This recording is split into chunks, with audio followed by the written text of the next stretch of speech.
Okay, it's on.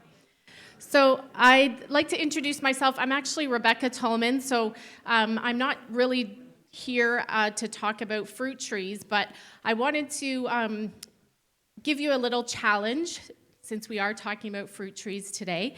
When we got married, you know how when you marry somebody, something comes along with them and is part of your household?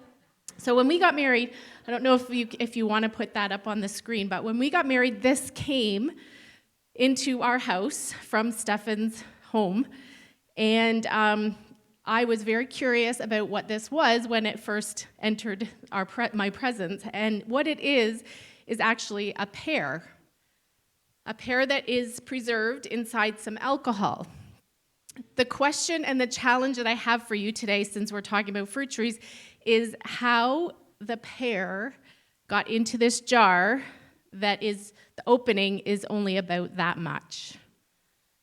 So at the end, when we have question time, if you think you have the answer, you can come to the mic and let us know. So how did the pear get into the jar?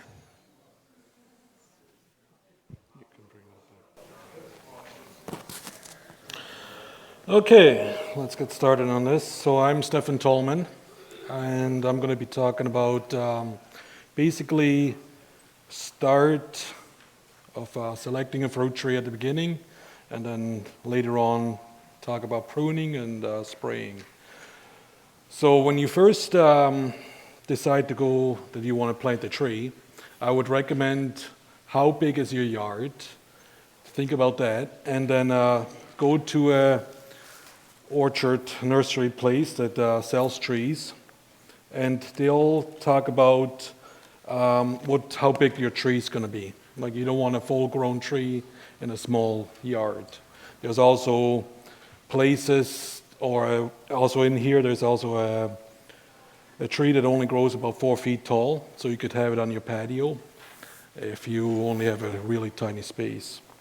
And then, so it also depends, like there's a lot of talking about a fruit tree grows on a grafted root, which is determined how well it does in certain soils, sandy soil versus clay soil, wet soil, heavy soil. And then anything on top of that will just grow as big as the rootstock will allow it to become.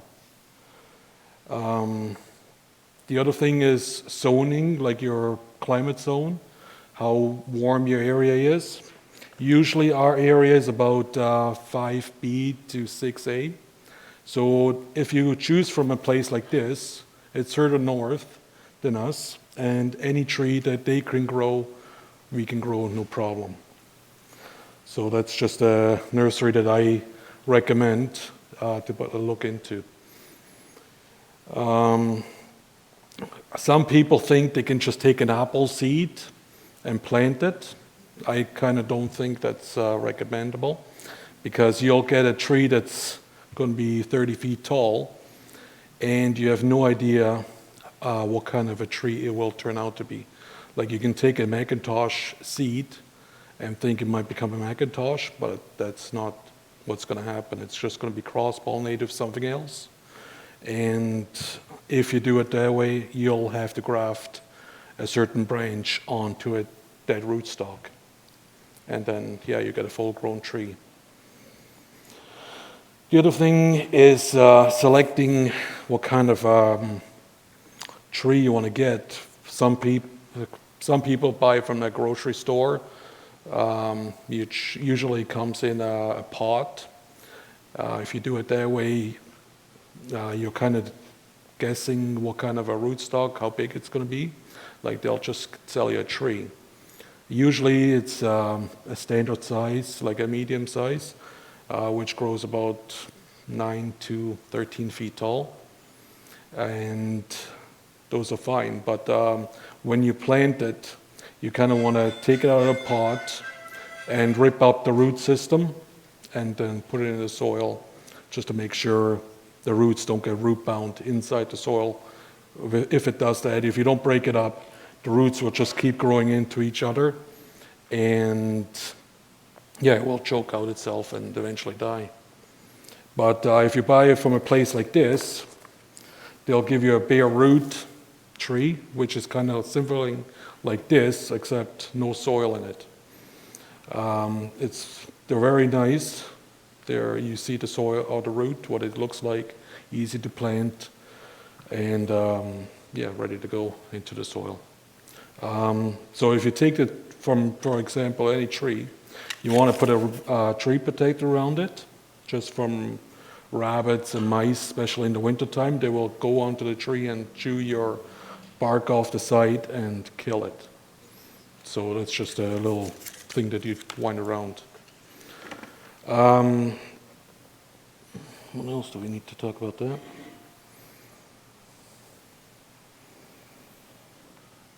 Some trees, when you never picked a tree before, you might want to look into what kind of disease resistance and insect resistance they have. Some are much better than others. When I first started, I bought a golden russet, and I hate that tree. I would love to have a perfect fruit. It's a very good fruit, but I constantly fight with disease and insects with that tree, and it's a nightmare. So you can eventually graft another branch onto that tree and change what kind of fruit you're going to get, but that's a different story for another day, I guess. So a tree that's very well or has good disease and insect resistance is like what's it called?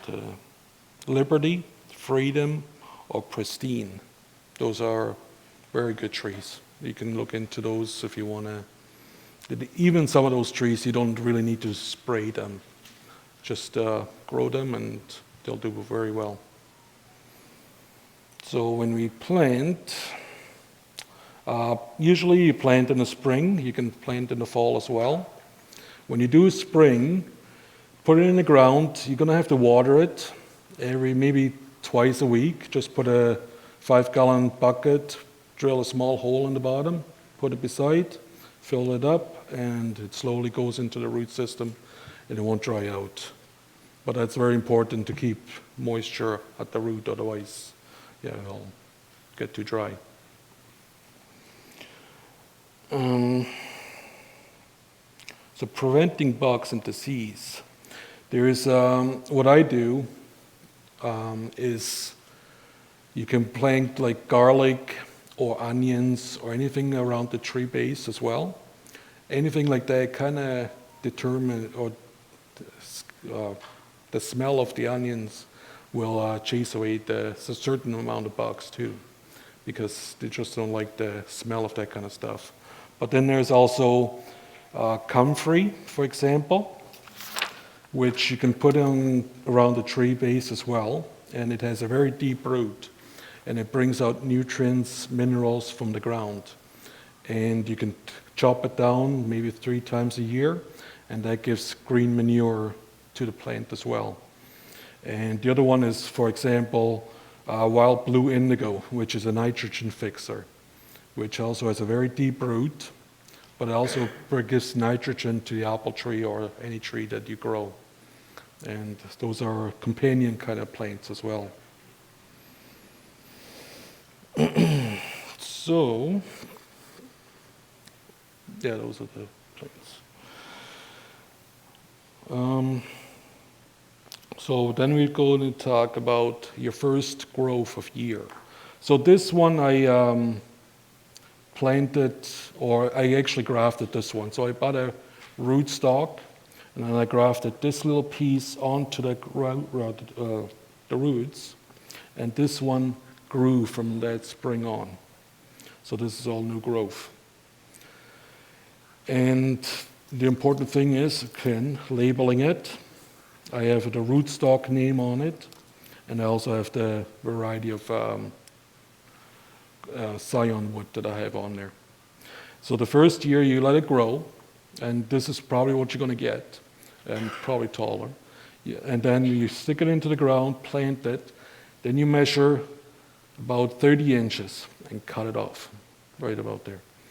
And that will, for the next year, will start growing branches out.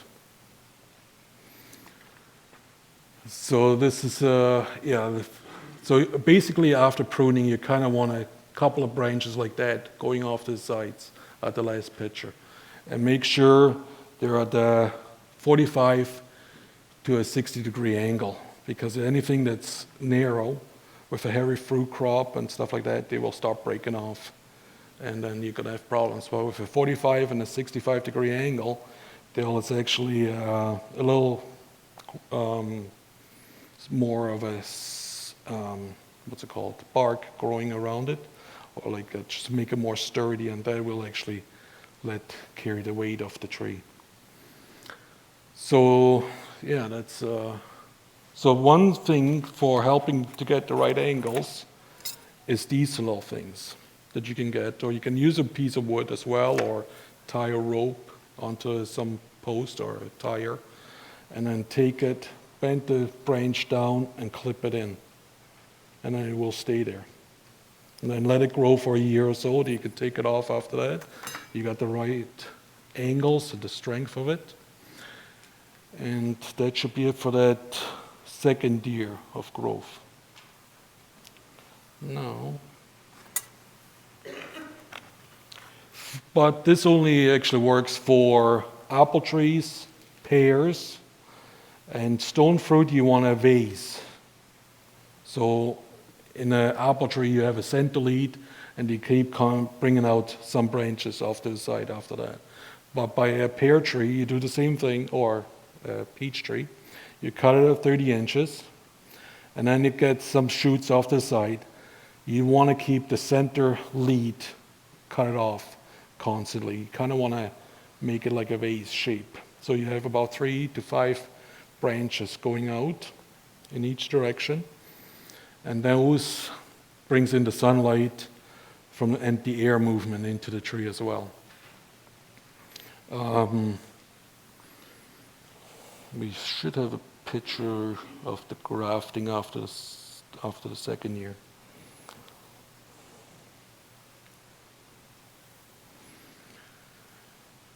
So these are all center leads. So this will be an apple tree, a pear tree, for example. For the second year, you have these 3 branches, which turn out to more branches every year.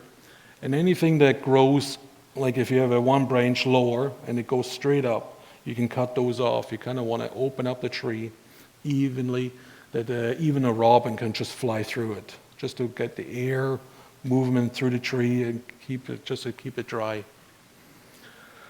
So anything that's sticking up, you would cut off, prune it, keep the top center lead again, just 1 branch going straight up, and trim it off again at the top, and just open it up. I don't know if, and anything that's low, cut it off, just so it will be just a lot of air and movement through it.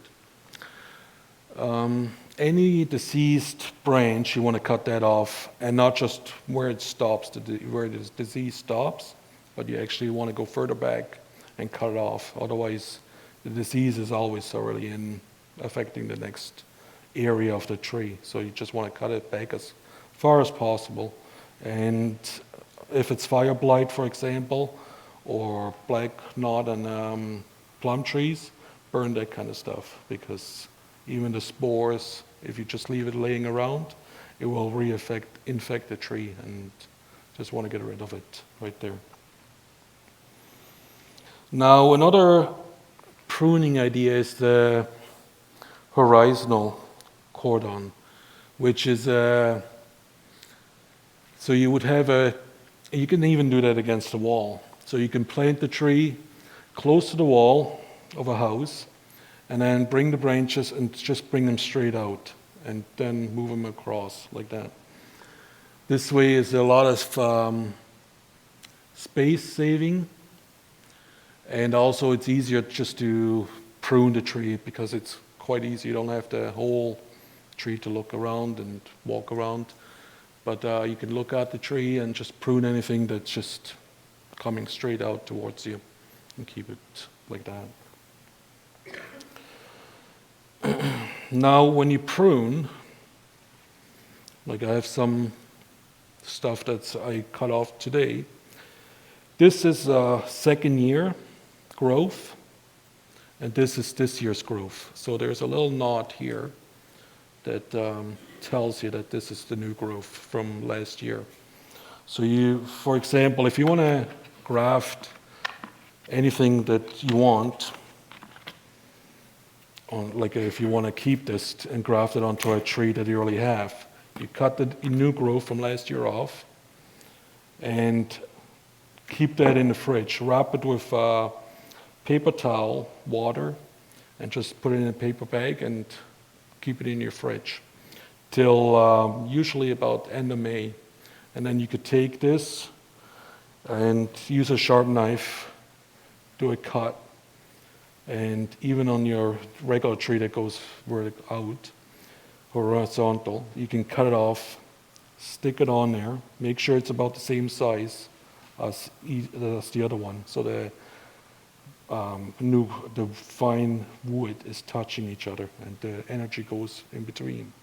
So you can save these just to or keep expanding your yard or changing the variety of your trees. There is one way like this, a tool, that cuts it very easily. So you put it in. And it's kind of like a puzzle piece. So you would do the opposite on this tree. Put it on. Take some of the saran tape, wrap it as tight as possible. And that would be it. Sometimes you might want to put a stick or something like that, just protect it from a bird sitting on it, breaking it off. But that's as easy as it will go. Now, one other thing is, this book helped me a lot. Like this has all the fruit trees and even some shrubs like that, and talks about how you want to control disease and your spray schedules, and it's very, very good. I would recommend this one. Another thing we want to talk about is, I guess, some people think about pollination, if that's an issue. Like, do you have to bring bees in or anything like that? Usually there's enough bumblebees or anything like that around. But one other thing is you can get, like this one place, you can get leafcutter bees or mason bees into like a little cocoons that you buy. And then you have these reeds just somewhere in a protected area. And they'll hatch, they'll pollinate the tree, and they'll make little new cocoons into those tubes. And for the next year, they will re-emerge and come out and pollinate your trees again. So that's another thing if you don't want to keep bees, that's one thing you could do. And they're very simple, they don't sting, so they're very docile kind of things. Another thing when you prune, small stuff like that, it's just, this is what I use, just a little shear. If you're using it to cut off disease stuff, you might want to use alcohol just to wipe it down after each use, to make sure it's not going to affect another tree down the road. For bigger stuff, you just get a sharp saw and then cut it off. There is this kind of stuff that you can put on large cuts, and just to seal up the tree so it doesn't get any spores or anything from fungus or anything into it, and protects it from drying out.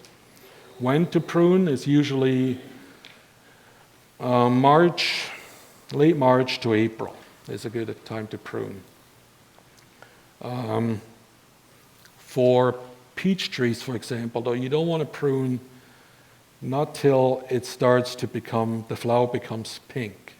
If you do it too early in the winter can affect how it will go through the dormancy. It dries out the tree, it kills it back, and it's just more tender to coldness. So that one you want to prune when it starts the growth of new growth, or like green stuff, or pink of the flower. Should prune it then. And another thing is you can re-prune it after you picked the fruit off it. Now, that's just for the peach and apricot and cherries, because after a while the tree becomes so leggy and old growth that it won't produce any fruit. So you need always a new growth on the tree that will grow the first year, and the second year it will produce a fruit on it. And so you have to make sure that you always have new growth. So when stuff becomes old, you just cut it back about 40% of it, and then it just will start growing new branches in that same fall, and that produces new fruit for next year. So I think, well, the one thing about when you graft, just these are the labels that I use. You can just scratch in your name of the tree that you have, and so make sure you know what you got at the end. Some questions was, what do I do with plum trees that drop the fruit too early, for example? Usually a plum tree, they produce so much fruit, they can't support all of the growth that it has. So it actually just sheds some of the weight. It can't turn into a good-sized fruit at the end. Sometimes, some people, when it flowers, they come with a stick and just hit it and knock off some petals of the flowers, just so it doesn't pollinate all of the branches on it. And you're going to have to do that with apples too. Like there's a clusters of 4 apples in the same spot. You're going to have to thin it out just to get the good size fruit on it. Another question was about grafting onto what can I do with an old tree that I neglected. The basics with an old tree is the same thing. It's the other slide with this one. So it will just grow crazily. But what you want to do is just have a couple of branches and just start cutting areas out that are just overgrowing into other branches and just open it up. You can't really over prune it. You might lose some production of fruit for the first year if you over prune it. But you just want to open it up, make sure there's enough air movement going through it, and and any dead stuff you just cut out. So I don't know if it'd be easier just to show you on a tree what to do, but drawings are usually kind of simple, but yeah. So I think if there's any questions on that, you can ask some of those questions now.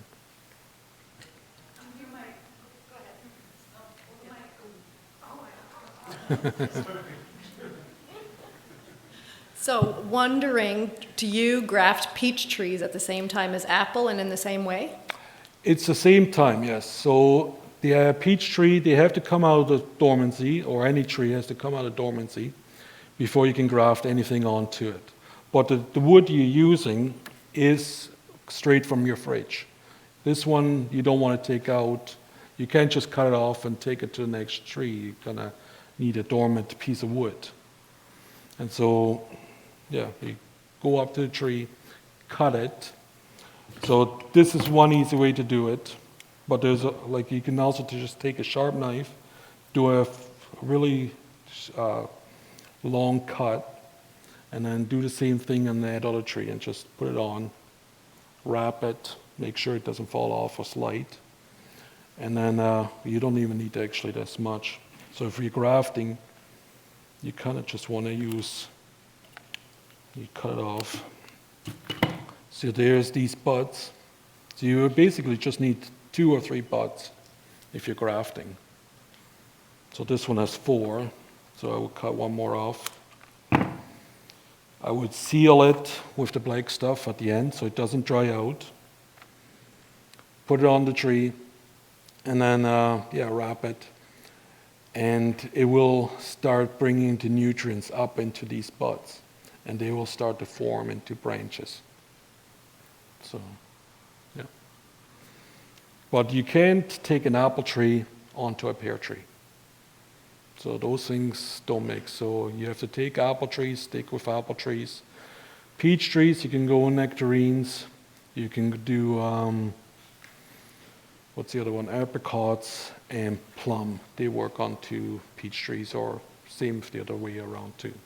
Pear trees, you can only go with quince. So which is a kind of yellow kind of fruit, yeah. My question about the bees, are they hardy enough that when they make a cocoon, you leave them out in the winter? Do you have to put a shelter around them, or do they just, No. they're pretty hardy? So the mason bees and leafcutter bees, so they are in a cocoon, and they can stay in that reed all winter long outside. Just keep it protected from woodpeckers, because they will go on and pick them. But I do have a little 6-inch tube that I use for that kind of stuff, just a PVC pipe. Put a cap on the end, and then have these reeds stuck in there. And then I'll have that sitting on a fence post or something like that. So when you're grafting directly off the trunk, what angle should you have the graft for the first year? For example, when I grafted this one, so it was bare root. It came just like this, kind of stick. I cut it off, and then I grafted it right on the top. What in the middle?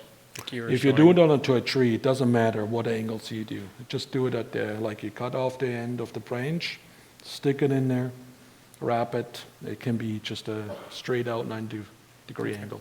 Doesn't matter. Just as long as it doesn't stick down.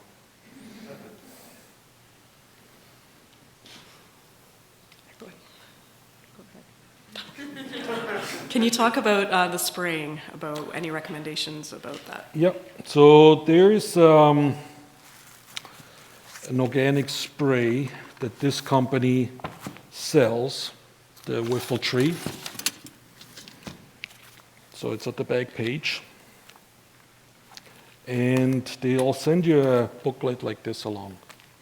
And in here, there's going to be a spray scheduling when you kind of want to do it. I think there's the one I have down there. So when the tree is still dormant, you would do the first spray. That's the first top section. And you just spray it onto the tree, onto the branches, onto the ground, and then that will just give it the nutrients and protection it needs. And then the other ones would be for a summer spray, which will, with the neem oil, it protects the tree from, for example, caterpillars, anything like that, that wants to start laying its eggs onto the leaf. It chews the leaves, and it can't it can't grow into the next stage because of the neem oil. It kills it off. So those are easy sprays to do. If you put it into a sprayer, you're gonna have to take it out of the sprayer and clean it with hot water, because the neem oil will clog up your pipes, and then you can't redo it. You reuse it after that. And then just if you follow this schedule of sprays, the tree will do well. The disease will be minimum, and you should do very well with those. And it's all organic as well.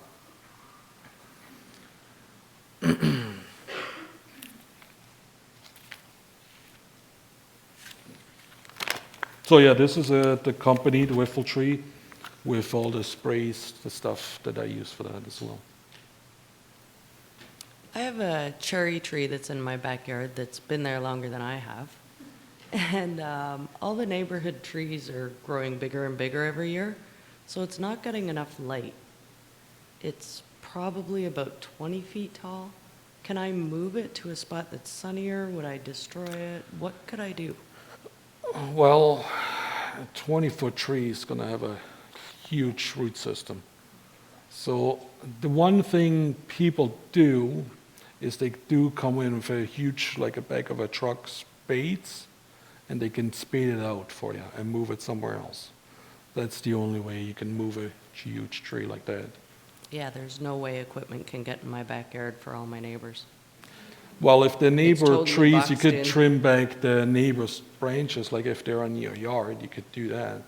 Like those trees, trim them back to Okay. make it get more light and stuff like that as well.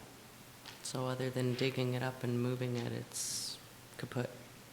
That's, yeah. Anybody want a cherry tree? Cut the neighbor's trees. Oh, I can't. The neighbors' trees are like maples and oaks and like 40 feet tall, so yeah. Anybody want a cherry tree? Let me know, it's dying in my yard. You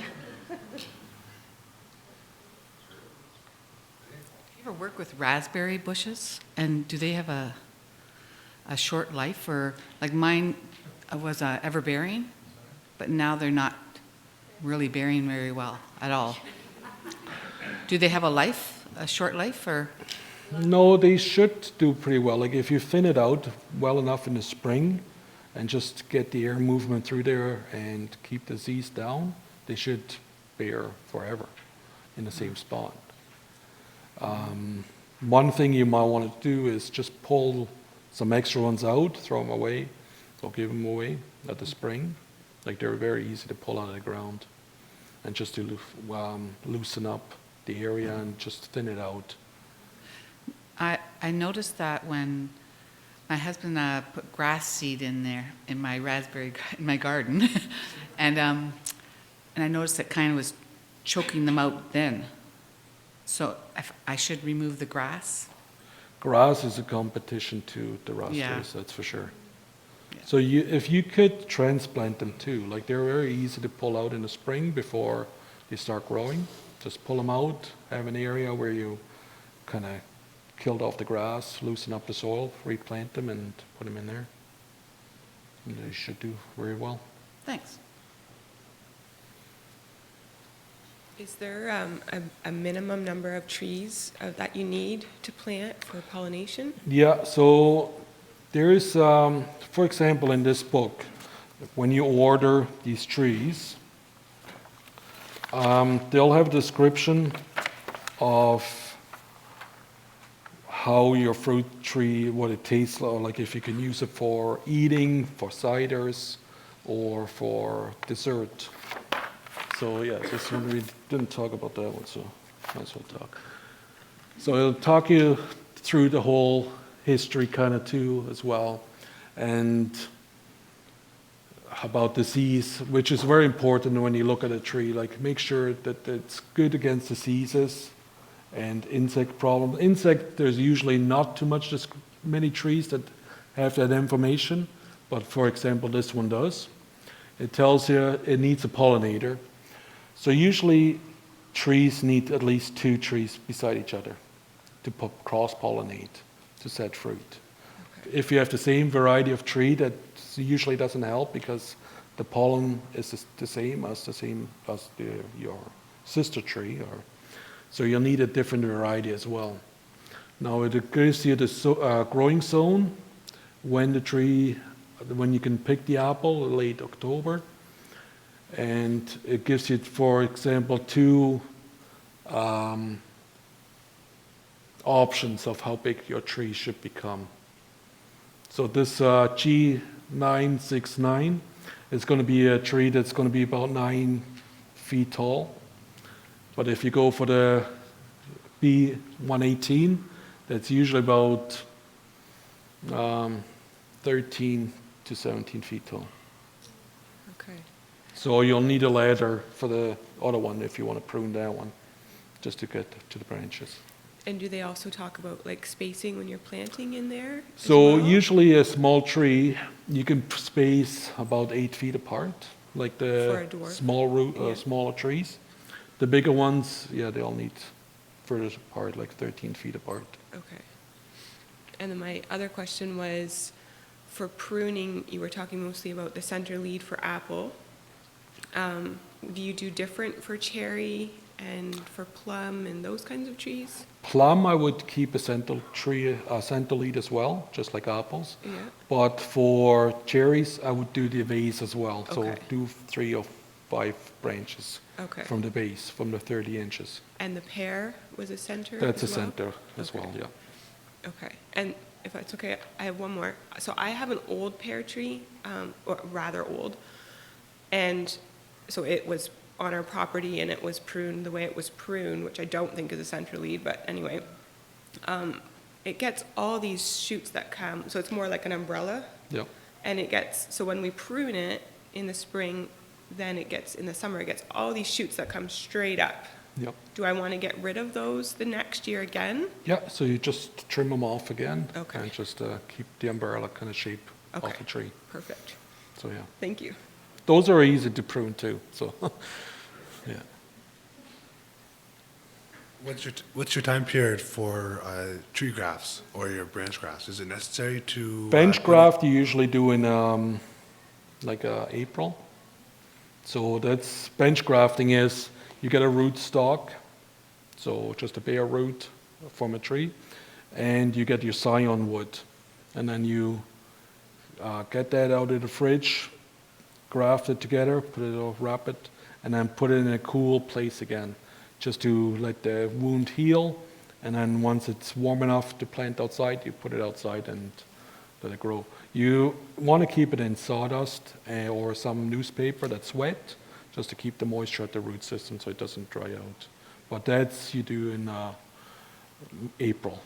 And then the grafting outside, you do late May. Hi, I have some raspberries and they were just popping up in my grass. And I tried to move them and I never had any luck keeping them alive. Is there anything I could be doing wrong that is killing them? Just make sure they're watered. Okay. Yeah. Okay. Yeah, that's a basic thing. Like you pull them out before they start growing into like get leaves on them. Just Yeah. pull them out then and move them. Maybe I moved them too late then. They had a little bit of leaves, so. Yeah, like, well, you can do it later too, but just make sure the watering is very important so it Okay. doesn't dry out. Okay. And the other question I have is I have some currants and gooseberries. Is there, what would be the best way to try to propagate them, like by cuttings or, I don't know if you've ever done that before. I think they do shoots as well. I'm not quite sure about that. But I Okay. think they have side shoots you can pull out that has some Well, roots on it. I wanted to like make more of them by like getting them to root. Yeah, so like there would be probably roots coming out of the ground. You probably can dig down and cut them off and make sure there's some roots on it Yeah. and just move it like that. Okay. Yeah. Okay. Sure.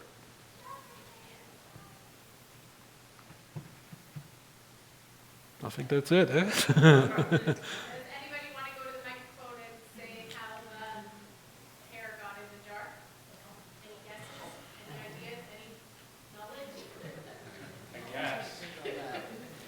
You have two contestants. I'll go first. So my thought was you took a pear and you dried it out. And maybe if it was dry enough, you could put it back in there and then it soaks up the alcohol and makes it big again. No. No. Think you put the branch with the flower on it in the jar. Yeah, Yeah. after, yeah, so I took the bottle, after the tree was pollinated, I waited till the pear, or even an apple, is big enough, just like at the size like this. You start putting the branch into the bottle and let it grow in there, and then cut it off in the fall, so. That's the right. Might have it.